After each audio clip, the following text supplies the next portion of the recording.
University student, কলেজের student আছে, এলাকার আশেপাশে এখানে অনেকেই বিকালবেলা হাঁটতে আসে, গৃহিণী অনেকের সাথে কথা বলেছি।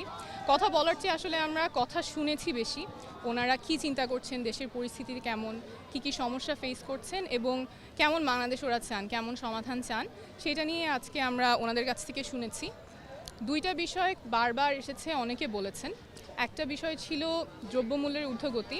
এখানে যে মেয়েটা ফুল বিক্রি করে ও আমাকে বলছিল যে এর আগেও 5 টাকা 10 টাকায় ফুল কিনতে পারতো, এখন তার কিনতে হচ্ছে 20 টাকায়, বিক্রি করতে হচ্ছে 30 টাকায়, তাই ওর বেচাকেনা কমে গেছে। ও এখানে 16 বছর ধরে ফুল বিক্রি করে।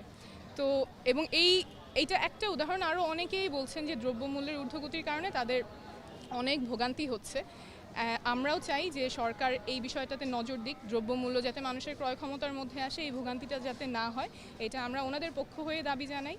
আরেকটা বিষয় খুব বারবার উঠে এসেছে, সেটা হচ্ছে আইনশৃঙ্খলা পরিস্থিতির অবনতি। মানুষ যখন বাইরে যাচ্ছে তাদের একটা ভয় হচ্ছে, কোথায় ছিনতাই কেউ করছে কিনা, ডাকাতি হবে কিনা, বেশ ভয়ের মধ্যে মানুষ আছে। এবং যারা মহিলারা আছেন অনেকেই বলছেন যে আমি চাই বাসা থেকে আমি যদি বের হই আমি নির্ভয়ে বের হতে পারবো, আমার চিন্তা করতে হবে না এখন বের হলে আমি নিরাপদ থাকবো কিনা। তো অভ্যুত্থানের পরে তো 5 মাস হয়ে গেছে, আমরাও দাবি জানাই যে সরকার আইনশৃঙ্খলা পরিস্থিতি নিয়ন্ত্রণে আনবে।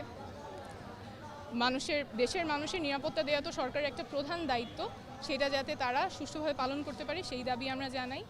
আর বাংলাদেশটা কেমন হবে, অনেকেই এখানে বলেছেন যে আমরা এমন বাংলাদেশ চাই, এমন সরকার চাই যারা শুধুমাত্র নিজের স্বার্থে কাজ করবে না, মানুষের স্বার্থে কাজ করবে। And I thought that was a very nice